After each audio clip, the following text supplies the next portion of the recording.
Dear students, we are going to present here the story of The Merchant of Venice written by William Shakespeare. And I have divided this part of my lecture into two sections. I am taking half of the story in today's deliberation, and another half the story will be taken later on. I am Dr. Naveen Kumar Jha, Associate Professor in English, RHGS College, Ahalyasthan. As you know that The Merchant of Venice is a well-known comedy by William Shakespeare. This is the play which entertains us most for its intriguing conflict and the plot that the playwright is making around the protagonists. So, as an audience, we'll always be very much busy with watching the play from the beginning to the end because of the discussion, because of the debate, because of the romance, because of the friendship, and because of the hatred. So everything has been kept here in true sense. If we have to find the example of hatred, we can cite the character of Shylock. If we have to find the example of love, we can cite the example of Portia and her lover. And likewise, we can say that everything has been set exemplary in this play.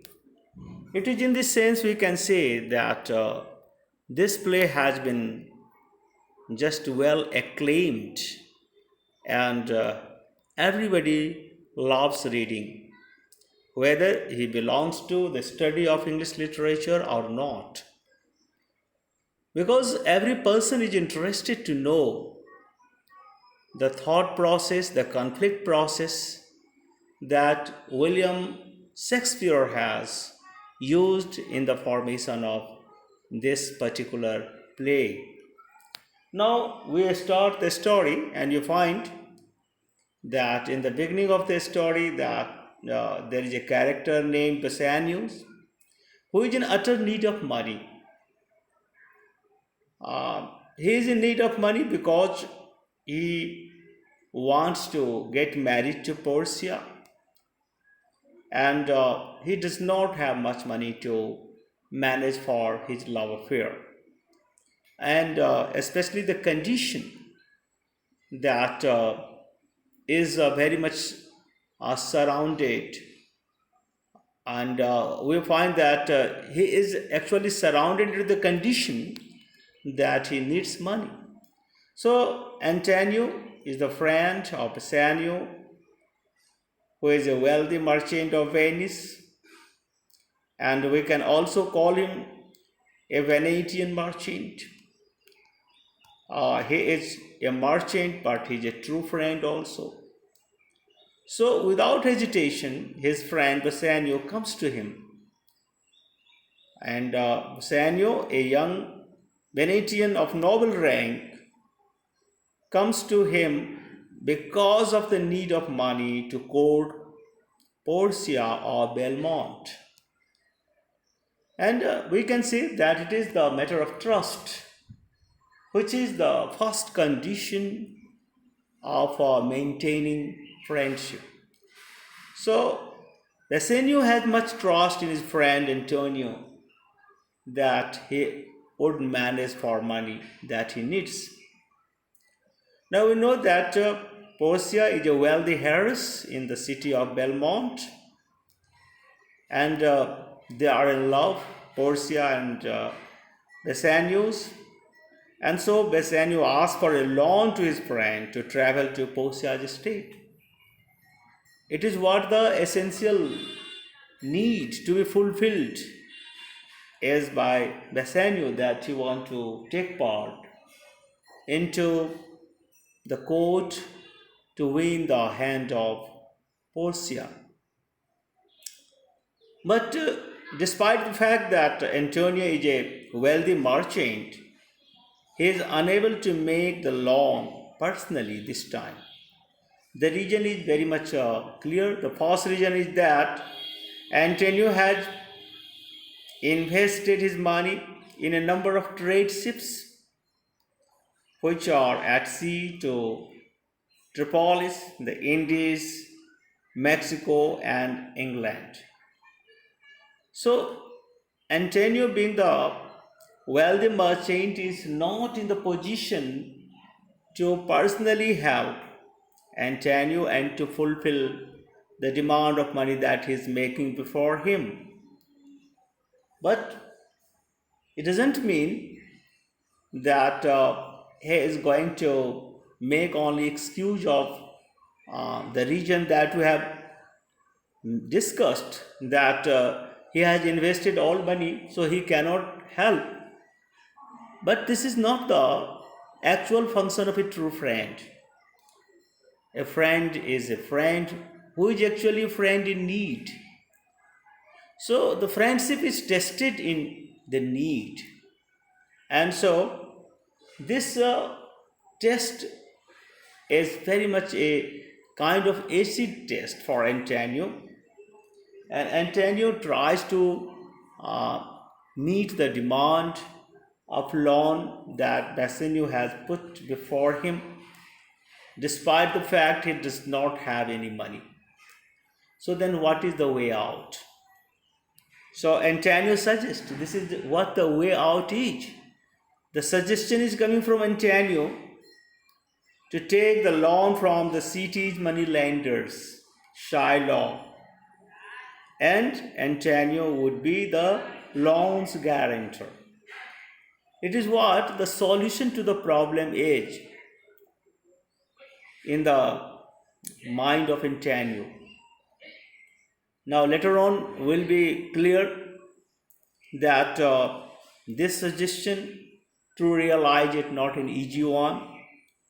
Antonio knows that there are lots of problems, rather the personal problems, to realize this kind of suggestion. However, he is not only suggesting, but he is accompanying him to Shylock, who is actually the city's money lender. This is money lending is his business.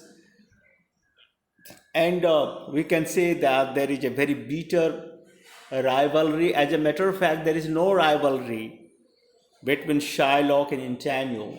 Yes, it is the attitudinal difference which has been the major cause of hindrance to take loan from Shylock.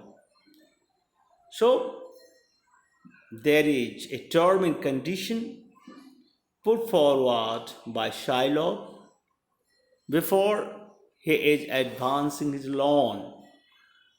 This is as if an opportunity which has suddenly fallen in the hand of Shylock to take revenge on Antonio. We know that there is no rivalry as such because they are busy with two different professions.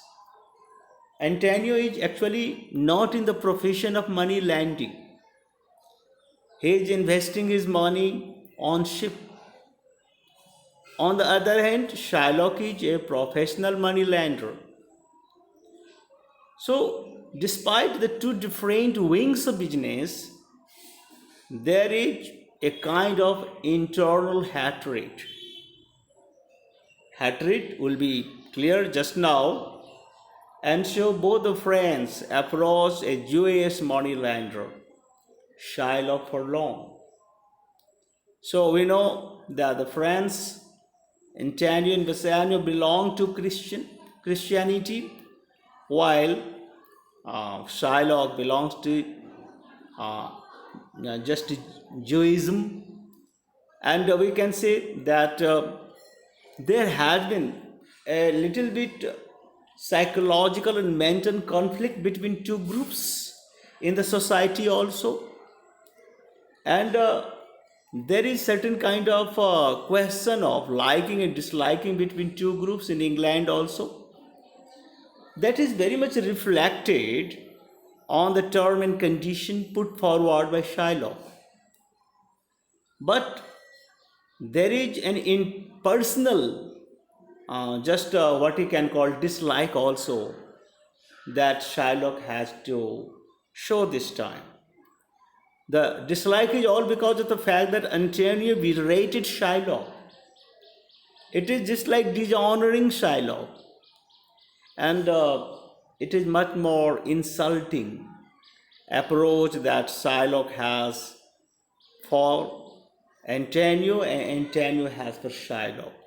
Shylock never treated money lending to be the good business, and so he has always berated Shylock in his business. And it is not only the matter of berating. Shylock goes to the extent that he is loaning money at a very low rate. On the other hand, Shylock is loaning money at a very high rate. So, what can you say that Antonio makes Shylock's business belittle?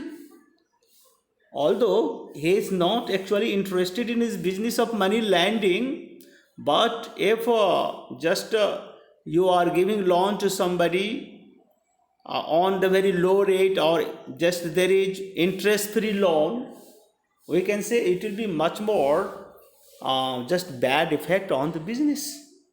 So we can say that it is an intentional damage that Antonio is making to the business of Shylock. That Shylock thinks that Antonio is intentionally damaging his business, providing interest-free loan, and on the other hand, there is a social and cultural conflict in the society which has been working on in the mind of Shylock. So Antonio just berated Shylock, and Antonio just provided interest-free loan. These two regions have been always a very much points working into the mind of Shylock, and Shylock is looking for the opportunity when just he will take revenge on Antonio. And fortunately enough, on the part of Shylock, the opportunity has fallen into his hand when he is coming to Shylock for loan. So these two regions actually has made Shylock grudge against Antonio, but Antonio is not apologizing for his anti-Semitic behavior. That his behavior is against Shylock because of the religious difference also. It is what anti-Semitic behavior is described. We can say that they belong to two different religious categories, and they are always belittling one another. They are always berating one another. Socially speaking, they are standing at certain distance.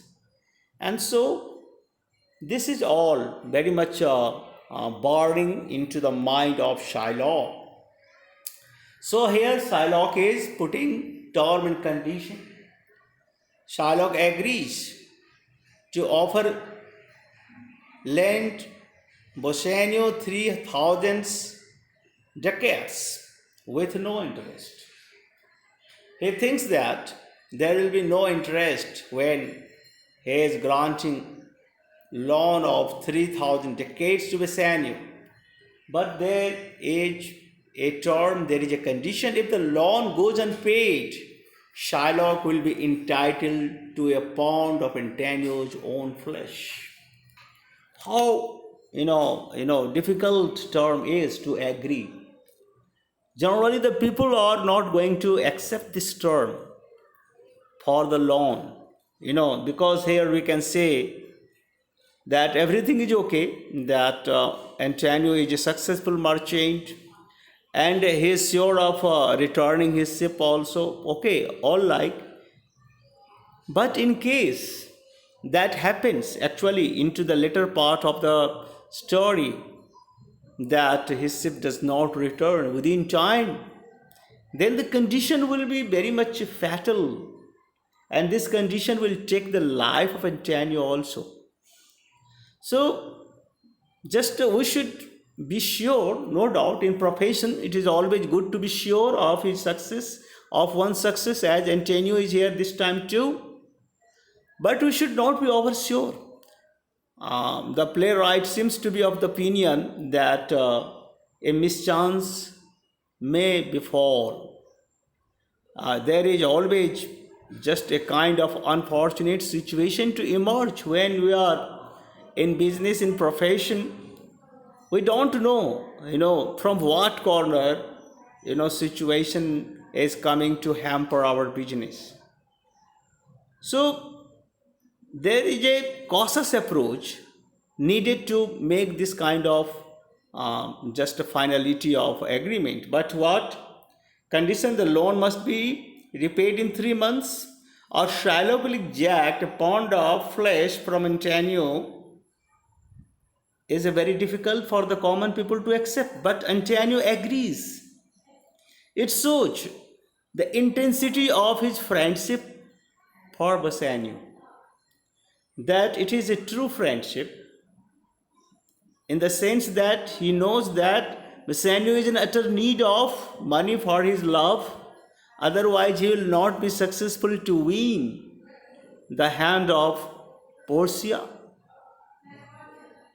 And he knows that there is just a little bit of chance of his life risk. But this is what a true friendship is. And now, on the other hand, we find that a will has been made by Portia's father, and according to will, the person will be able to get married to Portia, who will choose the accurate casket in which the portrait of Portia is cast. This is once again a very just what you can call risky condition that Portia's father has laid down into his will. Knowing this, Portia is sad enough, because there are 3 caskets, and out of 3 caskets, only 1 casket contains the portrait of Portia. 2 caskets do not. So there is a probability of 33%. We can say that 1/3 is the probability in which Portia will be successful to get married to her lover, but there are 2/3 possibility when he will be just at risk. So that she must marry the man who correctly chooses one of 3 caskets, one of which contains a portrait of hers, is a very sad condition that is laid down into the will by Portia's father. But she is the heiress. She is not going to only get married, she is going to just inherit the property of her father also. Okay, there might be one way that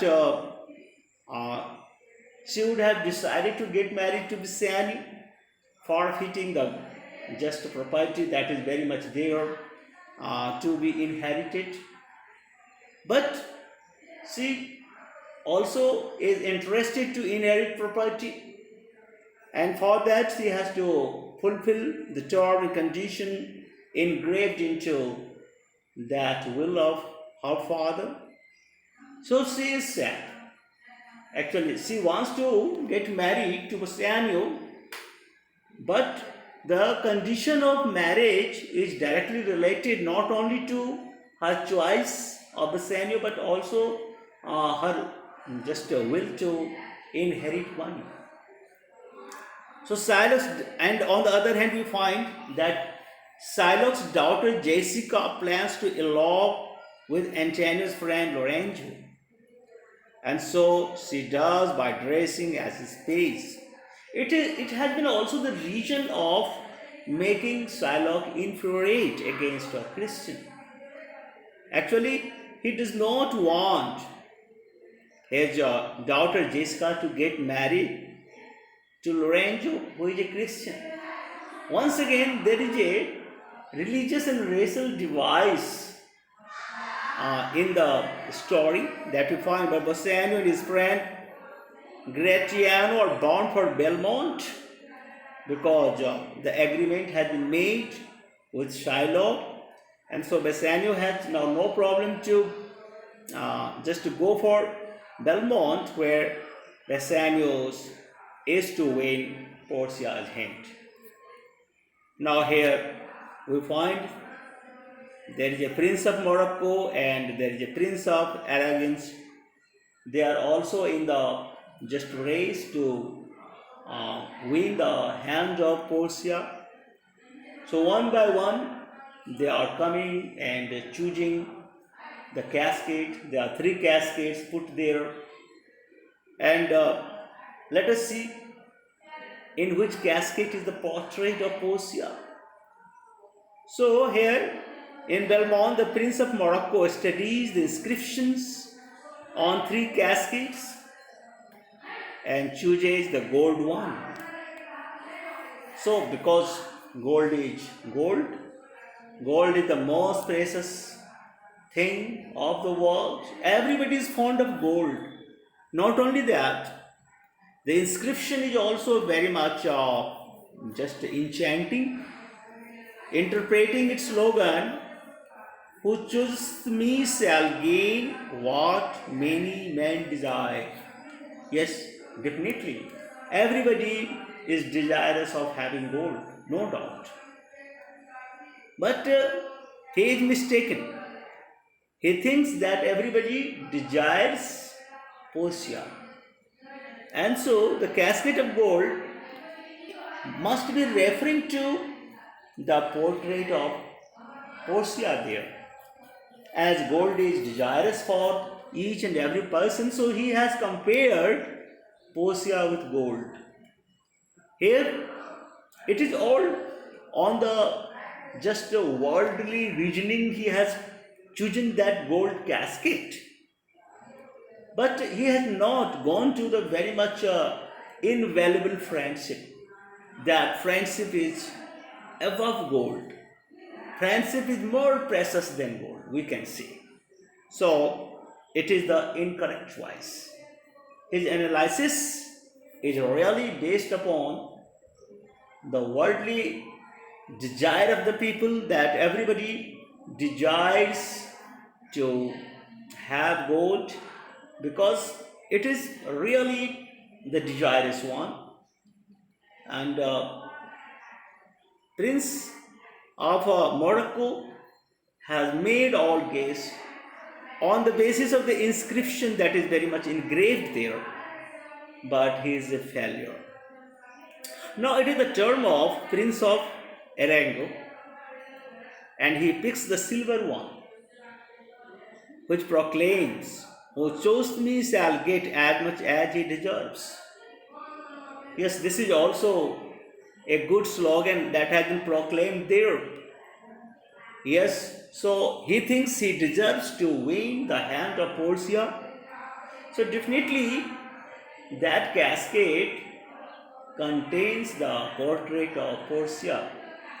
So he has chosen that silver casket, and as he believes that he is full of merit, he deserves, he is meritorious to be the suitor of Portia, so he must choose.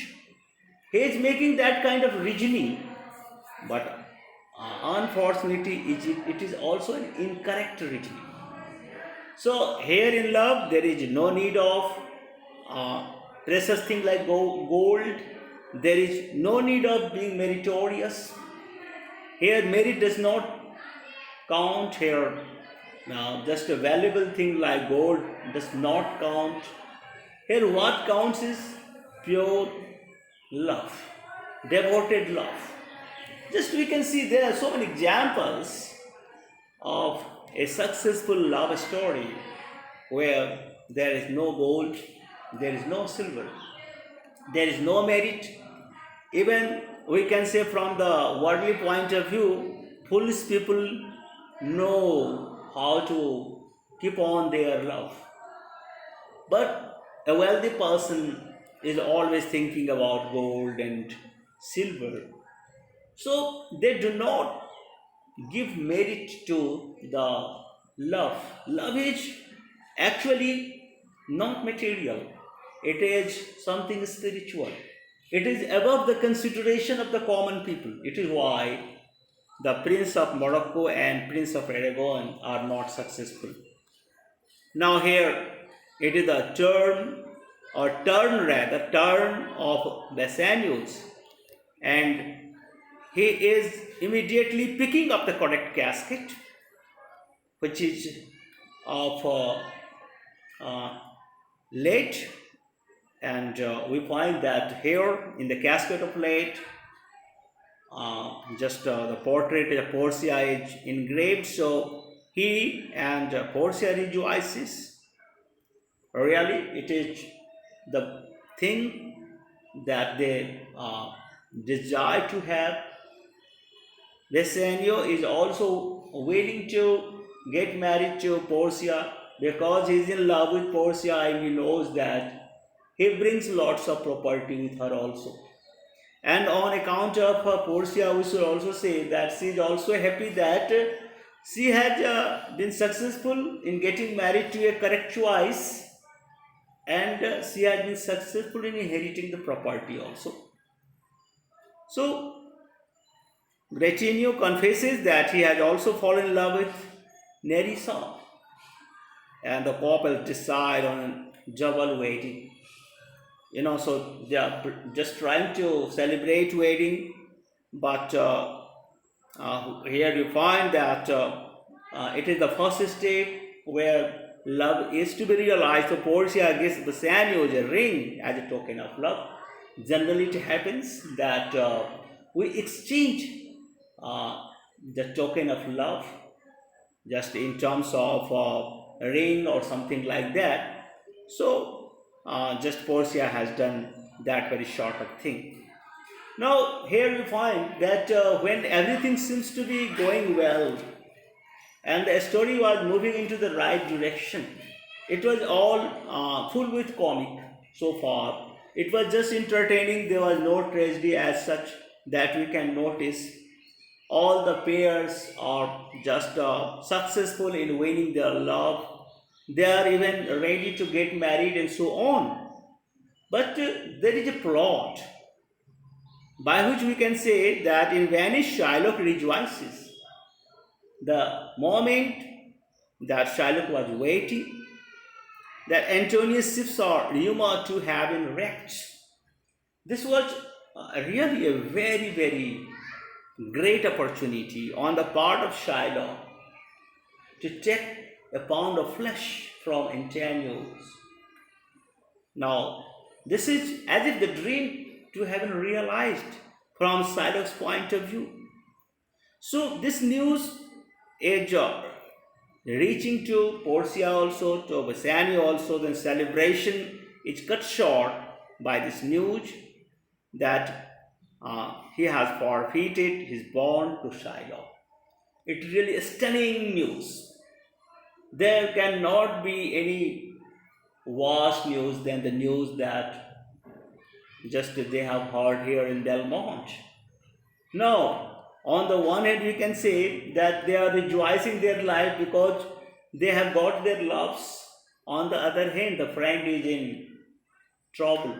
It is the trouble of life that, and Bassanio knows that hardly there is a chance to make Shylock agree to take money for money, because he has not given loan for money. He has given loan to trap Antonio, to take revenge on him.